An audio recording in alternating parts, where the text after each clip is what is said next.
Hello everybody and welcome back to another video, and if you're new here, it's really nice to meet you. I'm Jane and my husband Mike is behind the camera. We're British early retirees, debt and mortgage free, and living a thrifty, frugal and money saving life on a super tight budget here in Brittany in northwest France.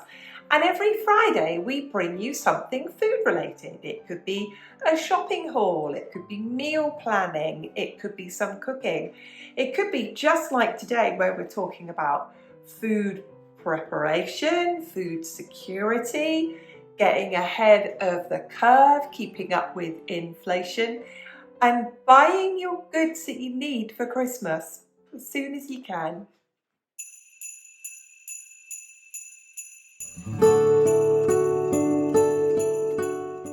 So let's share with you first of all a bit of culture about a British Christmas. And you'll say, but you live in France. I'm still British and I still celebrate a British Christmas in a British way. Throughout my entire life, I've experienced where people have worked right up until Christmas Eve, and then they've had a period of time off work and have gone back into work in the new year. I know there are people who work in health and social care, law enforcement, retail, lots of different professions where, they don't have much time off, but they'll have some time off to be with their family, hopefully even for a little bit over Christmas. But traditionally it is a big holiday in the UK and people have time off. And so it is a time where we love to have really good food.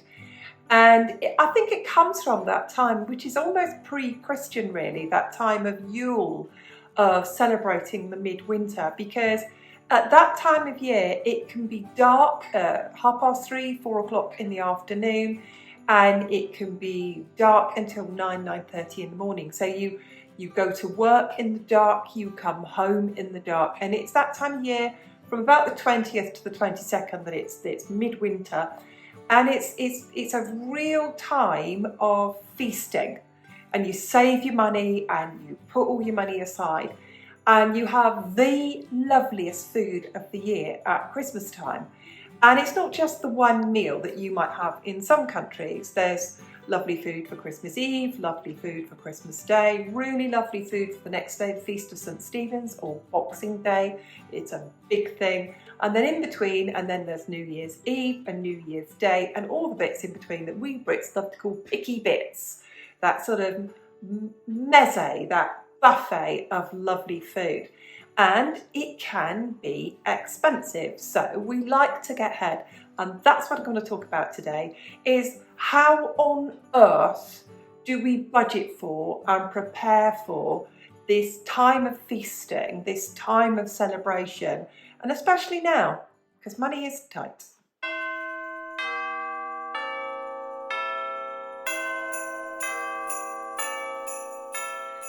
So let's go into a bit more detail of the kind of foods that we eat at that season of the year. We've got Christmas Eve, we might put on a buffet.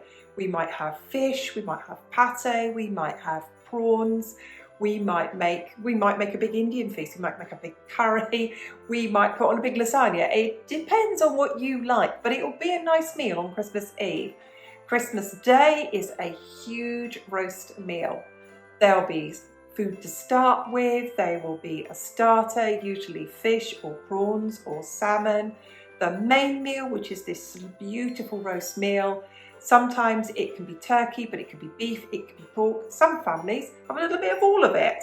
There'll be roast potatoes, bread sauce, cranberry sauce, lots of different types of vegetables, cooked glazed carrots. There'll be cauliflower cheese, there will be spiced red cabbage.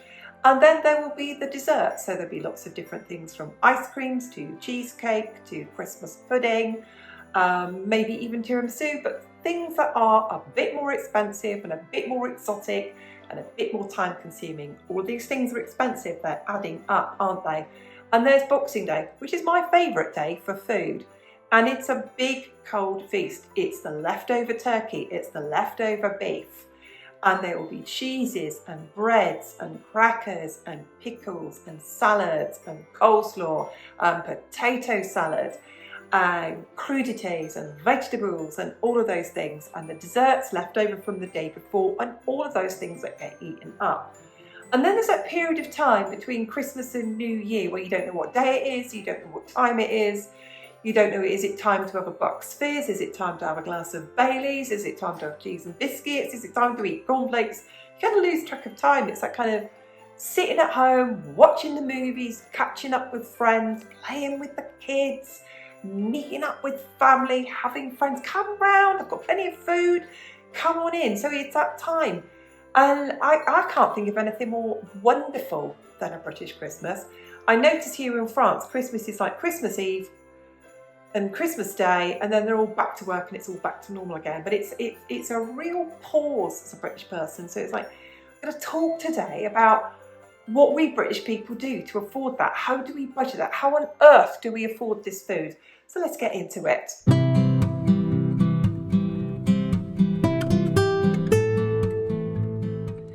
Now, when I lived in the UK and talking to people who still live in the UK, they start preparing for Christmas all year long. Anything that they can buy all year long that keeps well into Christmas, they'll buy that well in advance. They might have the Christmas cupboard, they might have the Christmas drawer, they might have the Christmas box in the attic. Nobody's allowed to touch, nobody's allowed to go there. Woe betide you if you eat anything out of the Christmas cupboard. You've ever seen Dairy Girls when they eat the food and the chocolates out of the Christmas cupboard? Chaos in the whole household. So there we go, all the things that people buy all year round. The tins of chocolate, the tins of biscuit, the pickles. They buy things like pickled onions, piccalilli, relishes and pickles, pickled beetroot, pickled red cabbage, all of those things a week at a time, a bit at a time, a bit at a time. And it's very much something that we buy now. You might buy things like your mincemeat, and you're going to say, what is mincemeat? And I've got some, and I know people, only British people know what this is. And there it is. This is mincemeat, and you can see it's made of dried fruits, brown sugar, and it kind of sits there and turns into this gorgeous, fruity, sweet and spicy filling that goes in a little dessert called mince pies. Mince pies, one of the most wonderful things about Christmas, and I think it's only British people who eat them. But things like this, we buy in advance. We buy it at the end of one year, we keep it until the next year. It's best when it's years and years old. So all those things that we can buy in advance, we do. All those things that keep, like I said, tins of chocolates, packets of crackers, biscuits, take a look at the dates on them. All of those things that can go away. All the snacks that we put out for people to eat, to have with drinks over the Christmas holiday period as well. Look at the dates on those. Many of those last for months, don't they? So those are the type of things, the kids go back to school, and as soon as the kids go back to school, we start buying those things for Christmas time.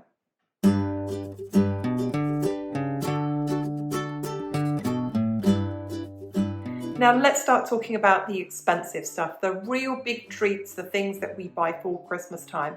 And lots of this involves some meat. So it might be a joint of beef, a really good sirloin roasting joint, or a top side or a top rump joint of beef. That can be somewhere in the region of 30 to 40 pounds. It's a lot of money. That might be something that you buy and put away in September. Because I'll tell you something, and this happens every year in the UK, and it used to perplex me. It used to really upset me, because some people, they save all year, they haven't got the money saved up until Christmas time, and all those good meat prices disappear. They're expensive anyway. So this is what I always do. I would buy an extra little something each week out of my shopping budget. So I would go short a little bit throughout September, October and November, and keep that back. Like many British families, and like many people now, I don't have extra food money at Christmas time. What I do throughout September, October and November is go a little bit short on my usual food to buy it for that time. So for example, in September, one week, I might buy a gammon joint, a ham joint, for example, and go without my Sunday lunch that week. We'd just have, I don't know, sausages and mash on Sunday in September, as an example. Next week, I might buy a turkey crown. And if you say to me, what is a turkey crown? It is the breast meat on the bone, and there's no legs and there's no wings. and you buy that and it's frozen, and you can buy them at a really good price in September and October. November, December, often they will be gone. You won't see them. And you'll see all the party foods, all the snacky foods and everything like that, that will be there. So as the weeks and weeks go by, I'm starting to buy things like bacon for making pigs in blankets. I'll get Mike to put a picture on the screen somewhere of pigs in blankets. Sausages wrapped in streaky bacon. Sausage meat for making sausage rolls. All of those things suddenly, and especially what we call the essentials range, the supermarket's own brands, the cheaper ones of that, they go and everything turns up and it's got Christmas decal on it, hasn't it? And they whack the price up by 20 or 30% and it's already breaking the bank. So those are the things that through September and October and November, week by week, I'm putting another bit of meat in the freezer. I might put a pork joint in the freezer. I might put a beef joint in the freezer, whichever I've chosen to buy for the year. I mean, now there's only the two of us, we're not doing that, but I'm really relating here to the way that families need to get ahead now, because inflation is rampant. If you think you paid a lot for a turkey last year, a lot for a joint of beef last year, or a lot for a gammon joint last year, it's going to be even more this year. And it's baloney, isn't it? But it's gone up by 6%. It isn't. We know it's almost twice the price it was of last year. So we really do have to find those ways. And I know lots of you in the UK do this, so leave me a comment below. September is on the doorstep. What will you be buying in September to put away into the cupboard, to put away in the freezer, to spread the cost of this big Christmas meal?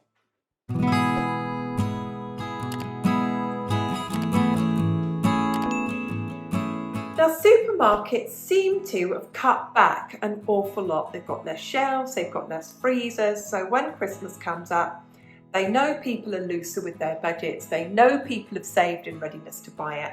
And so they put all the Christmas stuff out. And I'll tell you what disappears first of all. It's all the supermarkets' cheaper stuff. So here's my best piece of advice to everybody. If you've got a freezer, all those things that you buy all year round, your battered fish, your breaded fish, your fish fingers for the kids, those cheaper pieces of meat, the belly pork, the pieces of meat that are cheaper, the chicken thighs, the chicken drumsticks, the frozen chicken pieces, all of that seems to disappear, doesn't it? To make room for, as I said, all the party food, all the posher food, all the nicer things that they sell in the UK. I personally don't buy them, as I always notice at Christmas time, even here in France, all the stuff that they call for apéro, all the stuff that you eat with drinks, the fancy stuff, it's all taken over. So about this time of year, I make sure that a drawer in my freezer is absolutely stuffed with all the things that I really need and I don't want to be without. The essential frozen vegetables that I buy, the frozen meat that I buy, the chicken pieces that I buy, the pork shoulder steaks that are cheaper that I buy. I really try and keep a bit back of my budget now and get stocked up. And it can almost come to December, then other than my fresh vegetables, I'm really not buying much in December because I like to get ahead. And leave me a comment below. It's not just the UK and France. I'm sure other countries do this, where they put the food prices up of the everyday essentials from November to December. And then the prices come down in January again. But that doesn't help us if we're trying to get ahead and buy those foods that we always have to buy anyway.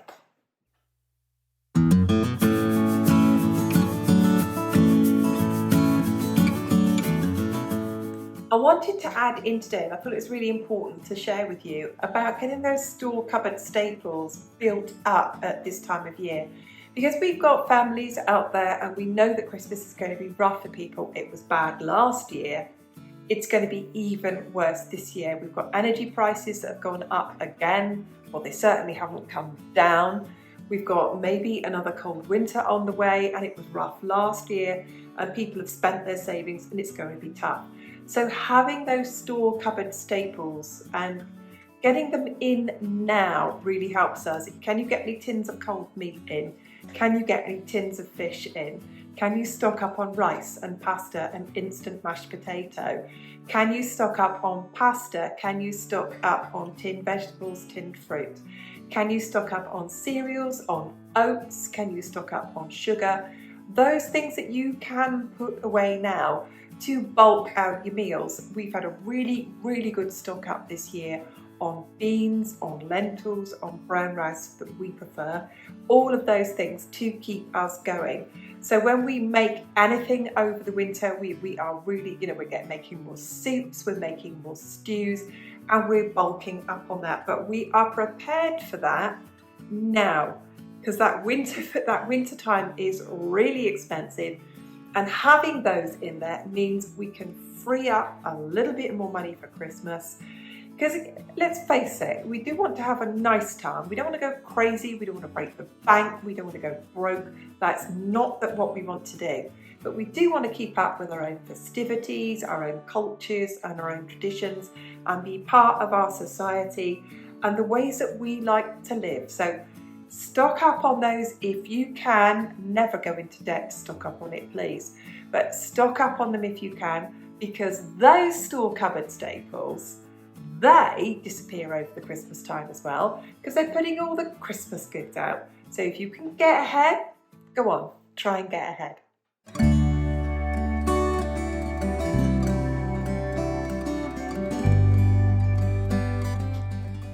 So let's have a think about all the things that we can freeze. We're obviously now, most of us are freezing our garden produce. We are putting things away, aren't we?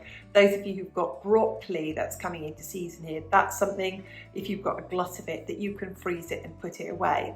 If you can get frozen vegetables on offer, obviously we're putting those away. But what about other things that you can freeze? If you can find butter reduced or some of the hard cheeses reduced, you can obviously freeze sausages, you can freeze sausage meat, you can freeze bacon.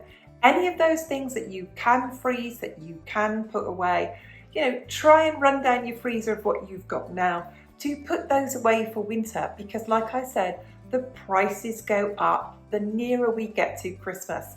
I know some of you in America turn around and say we have really good sales around Thanksgiving, but that's an American festival and the rest of us aren't celebrating that, and we don't have that deals. Our prices just get more and more expensive the closer we get to Christmas. So make the most of everything that you can freeze.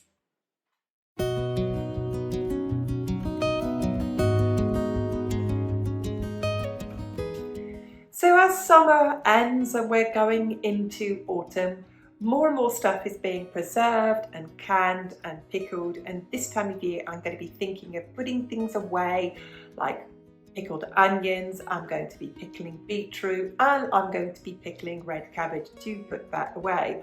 And I'll be doing that myself because I don't live in the UK and I can't just buy those goods so easily.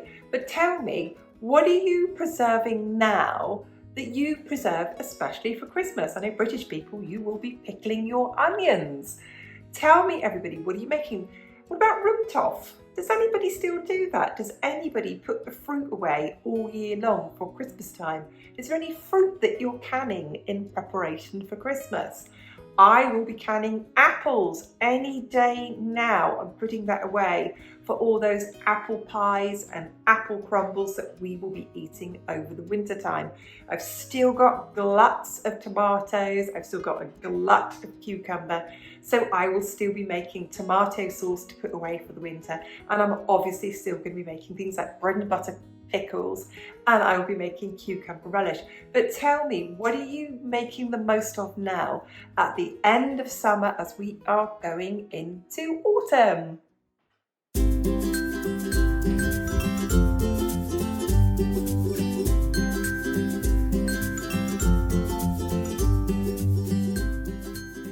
Well, thank you very much, everybody. And I always think it's a good thing to get ahead with our budgets, to get ahead with our planning, and to be ahead of the curve with food security.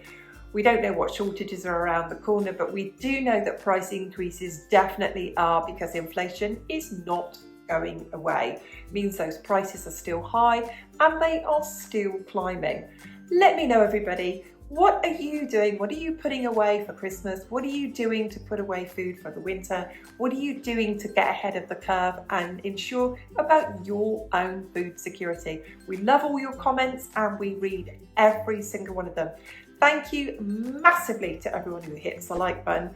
Thank you massively to everybody who subscribes to the channel. We appreciate every single one of those likes and subscriptions and every single comment, and we'll see you soon. Goodbye for now.